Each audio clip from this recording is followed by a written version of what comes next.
Hello, hi, a very happy good evening. So this is Krishna Ma'am and we're talking about the story of life on earth, and that's biology. So thank you so much for joining me this evening. So here we are in a quick revision of CBSE Term 2 syllabus. So we started off on Saturday with human health and disease. So today we are here discussing the next chapter in line, that is microbes and human welfare.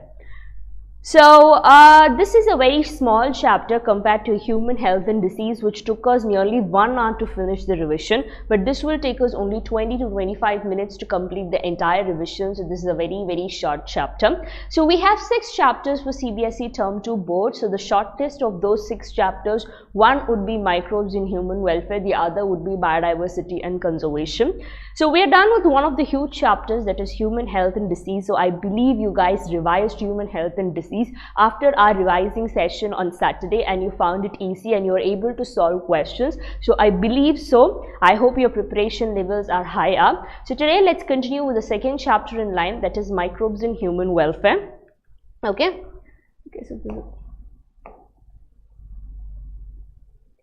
so this what are the subtopics that come under this in this chapter would be where microbes are used in household products, where and how, which microorganism is being used. So where and how microorganisms are used in industrial products. So how microorganisms play a very important role in sewage treatment. So I would personally say this sewage treatment is a very important concept. So definitely you will have one question from this sewage treatment. So make sure you go through this sewage treatment properly. So then you have production of biogas, then how microbes are used as biocontrol agents, and how microbes are used as biofertilizers. So there are so many different ways or categories in which microorganisms can be used. Okay. So microorganisms, how are they being used in the household products? We start with the kitchen, right? So when you talk about how microorganisms are used, so one practical example would be your milk to curd. So your milk can be converted into curd, and how is that being done? So you'd add 2-3 drops of curd into a pot of milk, so that is your inoculum, right? Yes, so milk to curd is done by lactobacillus or lactic acid bacteria. So your curd is more nutritious because it has more vitamins compared to your milk. So now next thing where your microorganism is used is your idli dosa batter. So overnight it has to ferment. So again your lactobacillus plays a role, and to some extent yeast, your Saccharomyces cerevisiae also plays a role. Okay. So in case of Swiss cheese, the Swiss cheese is fermented by Propionibacterium shermani. So these are the 3 ways in the household, especially in the kitchen, that your microbes are being used in a regular basis. Fine. So yes, this chapter talks about microbes, so you have to learn the spellings of microbes. So practice writing, so that is how you learn to remember things. So overnight you cannot remember anything, and that's not possible. So 1, 2, 3, 4, how do you know it by heart? Even when you're sleeping, you know 1 comes after 1, after that 2, then 3, then 4, right? So how do you know? So repeated practice, right? So similarly, once you practice writing the names of microbes, so things will be much easier. Fine. So milk to curd is done by lactobacillus. So the dosa batter or the bread uses the lactobacillus as well as the yeast. So then you have Swiss cheese, that is Propionibacterium shermani. So how microbes are used in your chemicals, how they are used in the chemical industry. So they are used in the production of chemicals, enzymes and bioactive molecules. Yes, Shubham sir, hello, hi. So thank you so much for joining my session today. So please do like, share and subscribe. Right, so the list of chemicals are here. So citric acid is obtained from one particular fungi, that is your Aspergillus niger. So Aspergillus niger is a type of fungi. So here all you have to remember is not every microorganism is a bacteria. You should know whether it's a fungi, it's a protozoan, it's a yeast, so which one it is and what is the product that it is giving. Yes ma'am, a very happy good evening. Thank you so much for joining my session. So please do like, share and subscribe. So citric acid is produced by a fungus, and the name of the fungus is Aspergillus niger. Acetic acid is produced by a bacterium, and the name of the bacterium is Acetobacter aceti. Butyric acid, the name of the organism, the type of organism is bacteria, and it produces your butyric acid is produced from bacteria, and the name of the bacterium is Clostridium butylicum. Lactic acid again is produced from a bacteria, that is Lactobacillus. Fine. So you have citric acid, which is Aspergillus niger. So acetic acid, which is Acetobacter aceti. Then butyric acid, Clostridium botulism. Then lactic acid, Lactobacillus. So yes, the commercial product followed by the name of the microorganism in binomial nomenclature is the most important task that you have to learn in this chapter. Fine. So ethanol is produced by yeast fermentation, and you know the name of the budding yeast, that is Saccharomyces cerevisiae, right? So this is the chemical name that you have to remember. So talking about the enzymes, so what are the enzymes that microorganism produces? So you have a list of enzymes. So lipases are used in detergent preparation. So they are used to remove oily stains. So first of all, your microbes were used in the kitchen. So we saw in the household how they are using. So then we came to the industry and how they can give us chemicals. Now we are seeing what are the enzymes that come from microbes. So first enzyme that your microbes can contribute is lipase, and lipase can remove oily stains, and thus it is being used in detergents. Okay. So the next enzyme is pectinases and proteases. They are used in bottled juices. So when you make juice at home, you get a lot of foam. So foam reduces the volume. But if you see in a bottled juice, there is no foam, but there's a lot of content. So they use enzymes like pectinases and proteases. Okay. So third is streptokinase. So it is produced from Streptococcus. So anything that ends in ASE is an enzyme, right? So streptokinase, it is produced from Streptococcus. So it is used as a clot buster. Which is used as a clot buster? Streptokinase. So it is used as a clot buster. What is a clot buster? So clot is an accumulate, right? So clot is a coagulant.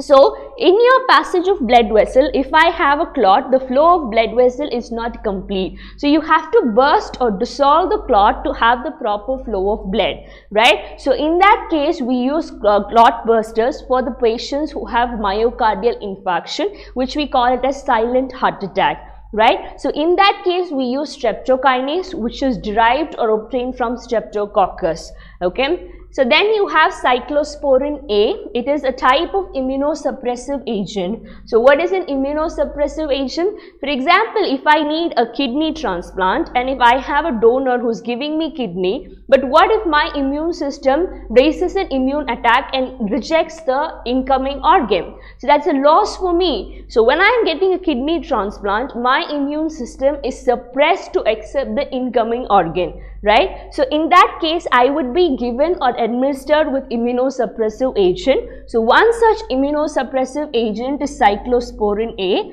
So this cyclosporin A is obtained from the fungus Trichoderma polysporum. Fine. So then statin. So statin is obtained from the yeast. The yeast is Monascus purpuris. It is used as blood cholesterol lowering agents. So this statin acts as a competitive inhibitor to the cholesterol synthesizing enzymes, thus inhibiting the production of cholesterol. Okay. So here we started off with the microbes in the household, how they are being used in the household. So you have milk to curd, idli dosa batter, then you had the Swiss cheese, right? So then we went on to talk about the chemicals. You had a list of acids which are produced by the respective microorganism, namely your citric acid, butyric acid, acetic acid, lactic acid, ethanol. Talking about enzymes, you have lipase in detergents to remove oily stains. Then you have pectinases and proteases. Then you have your clot busters, that is your streptokinase. Then you have your cyclosporin, immunosuppressive agents. And the third one is statin, which is your blood cholesterol lowering agents.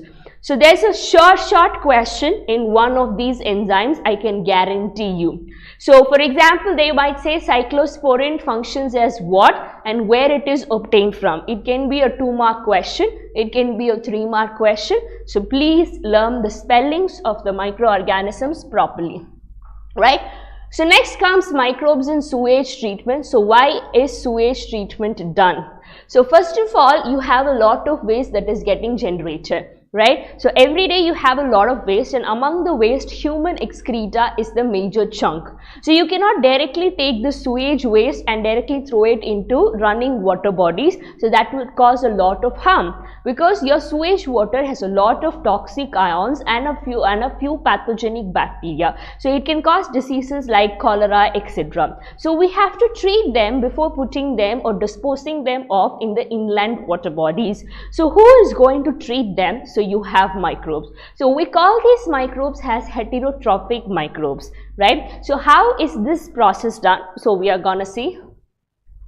Okay, so this sewage treatment is again a short from this chapter, so please make sure you understand sewage treatment properly. Fine. So first of all, you take the sewage water, so it is divided into 3 stages. So first it is primary, then it is secondary, the third is anaerobic sludge digester. So we are talking about the primary sewage treatment. So first of all, the primary treatment is called as the physical treatment.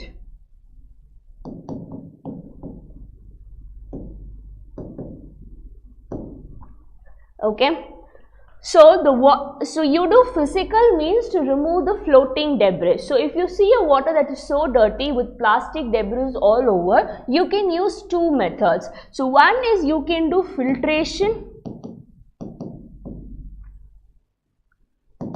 So filtration can be done to remove the floating debris.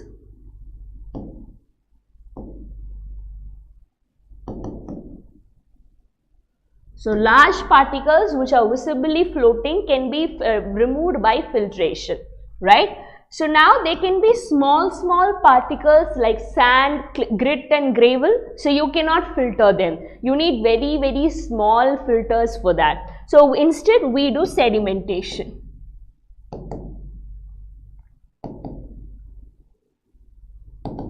Instead we do sedimentation. So this is to remove small particles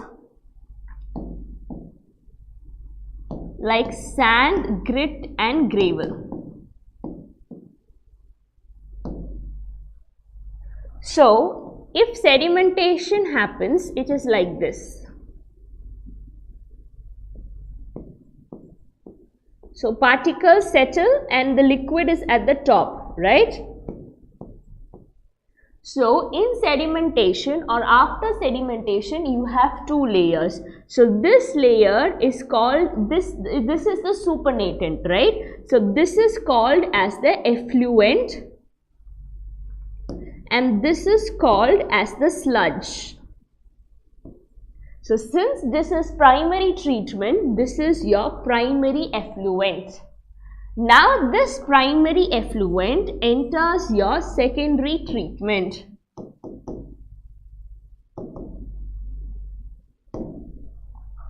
Okay, so what happens inside the secondary treatment? So in the secondary treatment, I have a tank that is called as the aerobic tank. Fine. So this primary effluent comes inside. So when the primary effluent goes inside, it is constantly agitated.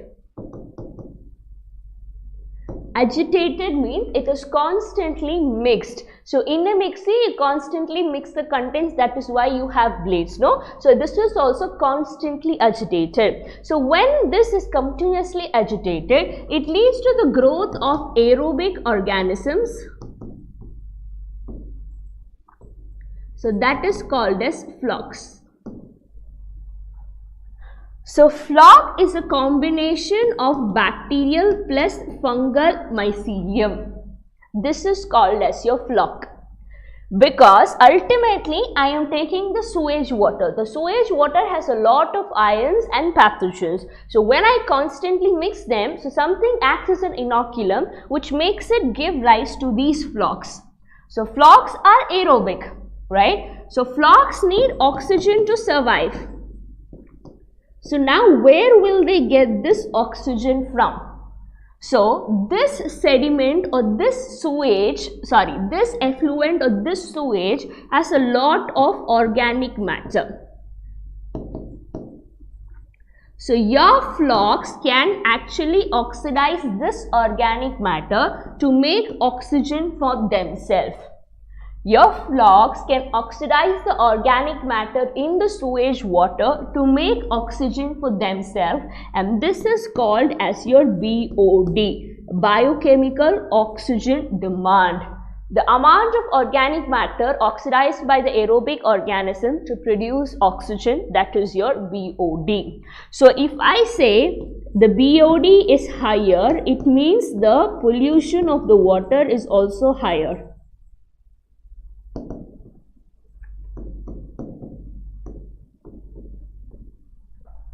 So you have a thermometer-like instrument to check if your BOD has reduced or not. So once your BOD has reduced, the oxygen reduces for the flocs. So the floc gradually begins to die because there is no oxygen left, right? So gradually what happens? They settle down at the bottom.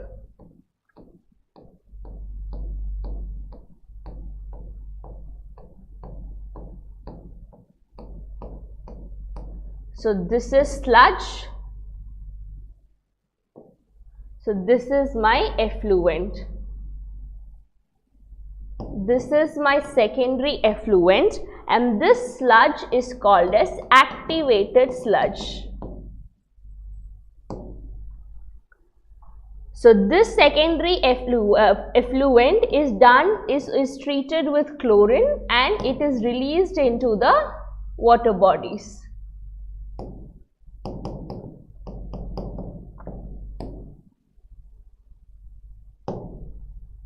Okay, so this activated sludge now enters the next step, that is called as the anaerobic sludge digester.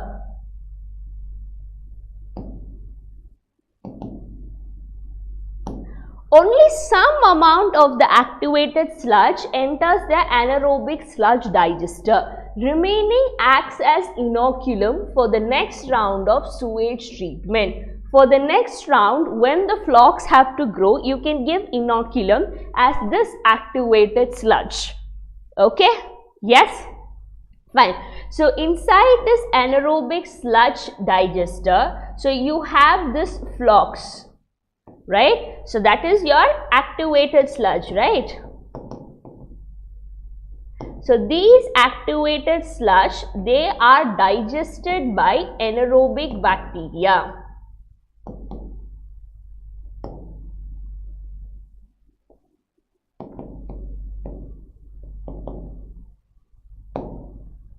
Okay, so when they are being digested, the end product is your methane, your carbon dioxide and your hydrogen sulfide.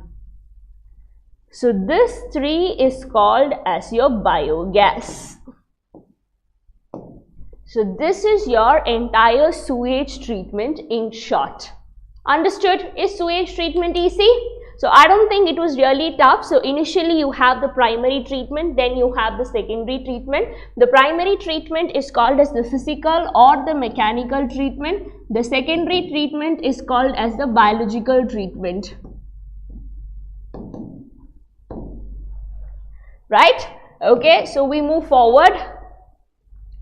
So how microbes are used in the production of biogas? So you have a group of bacteria called as methanobacterium, so which acts upon a particular substrate to produce methane, right? It is found in the rumen of the cattle. So that is used as your gobar gas. So how is the biogas produced? So you take all the waste in the form of a digester. So then from here you supply cow dung. So cow dung has your methanobacteria, right? So when this methanobacteria acts on your digester, so it will produce methane. So as the methane gas is being produced, so this floating plate, this gas holder plate will move up. Like if the gas is there, this plate will keep on moving up and the gas is collected, which can be used to run stoves in villages, and the remaining is collected as sludge. So this is your biogas plant. So you might have an option that you have to draw this diagram. So please learn the diagram. This is equally important. Okay. So microbes as biocontrol agents, biocontrol. So biologically you're trying to control something, right? So for example, if I have a garden and if all my plants are being eaten by caterpillars, my garden won't look good, right? So now what I'll do? So I cannot use insecticides or pesticides because I want to go green. So in this sense, I will introduce birds who feed on these caterpillars. So in a way, I am using living organisms to control a living organism. So that is biocontrol agent. Okay, so biocontrol, use of biological methods for controlling plant diseases and pests. So in agriculture, the method to control pests relies on the natural predation rather than introduced chemicals. So for example, people use Bt sachets to get rid of your worms because you have Bt cotton in your biotechnology. So all this can be done. So further example, so this is your beetle. Beetle kills your aphids. Then you have your dragonfly, which kills your mosquitoes. They are natural predators. So if I have more mosquitoes in my backyard, so I can introduce dragonflies. They can kill mosquitoes. So other biocontrol agents include your fungus Trichoderma because they act in the root ecosystem. Then you have 𝗣𝐴𝐴𝐴𝐵, which comes under the genus 𝗣𝐴𝐴𝐴𝐴𝐵. So first is Bt sachets, right? Second is Trichoderma, which is present in the root ecosystem. The third one is 𝗣𝐴𝐴𝐴𝐵, which is specific to insects and arthropods, right? It comes under the genus called as the 𝗂𝐴𝐴𝐴𝐵. Fine. So viruses are species specific, narrow spectrum insecticidal application. Cidal means killing. So when I say insecticidal, it means it is insect killing. Fine. Yeah, so with this we have biofertilizers, the last part of the soil. So there are microbes which can actually which can actually act as biofertilizers. So if you read the chapter mineral nutrition of class 11, you will know that fertilizers are nothing but micro or macronutrients. So whichever can supply the plant with your micro or macronutrient, they act as biofertilizers. Like nitrogen fixing can be done by Rhizobium, Azospirillum and Acetobacter. So you have the symbiotic relationship of the fungi and the roots of higher plants, that is mycorrhizae. So under this you have genus Glomulus, so that actually helps absorb phosphorus from the soil and pass it to the plants. So they are in a way helping the plant to cope up with the micro and macro element tolerance. So then you have cyanobacteria like your Nostoc, Anabaena and Oscillataria are types of blue-green algae which can fix your nitrogen, right? So looking into the important questions from this chapter, so you have a definite question from bioactive molecules, streptokinase, cyclosporin, statins. So that is your bioactive molecules. What is their source? That you have to remember. So sewage treatment plant, what is activated sludge, what is BOD? You will have questions like that. Biocontrol agents, right? So your Trichoderma is used in the root ecosystem. What is 𝗣𝐴𝐴𝐴𝐵? What is 𝗂𝐴𝐴𝐴𝐴𝐵? Or they might ask you name 3 biocontrol agents. The last one is biofertilizers, wherein you have to describe about fungus and your cyanobacteria, right? So I guess this was a very short chapter, so I have given you a quick revision to this entire chapter. So now it's your duty to sit down and read your NCERT, so that's very, very important. Okay, yes? So I'll take 2 minutes of your time, so please do Google these books and find out if it's useful for you. So I hope it's definitely useful for you. So if your hard copy is expensive, so please go for Google books. And for all those seriously preparing for NEET, I would genuinely suggest please solve practice test papers. Sit down for 3 hours and practice, only then you will know the difficulty. So we have the test series with us, so please take in the test series. And if you are one of the 100 enrollments, you get the crash course at a very, very discounted price of 499, which otherwise is 1999. But if you don't want this crash course, well and fine, we're not forcing you, but please do take the test series. And for all your younger siblings who's done with your 10th board exam tomorrow, so please tell them we are starting with the crash course from 1st of June, and they can even avail 90% scholarship if they give this exam called CPSAT. So please stay tuned to the updates. So please download eCareerPoint app. Alright, So if you genuinely liked my way of teaching, so please don't forget to like, share and subscribe. So tomorrow at 5:30 we'll be revising biotechnology principles and processes. So please be there at 5:30. So until then, stay tuned, take care and bye. Thank you.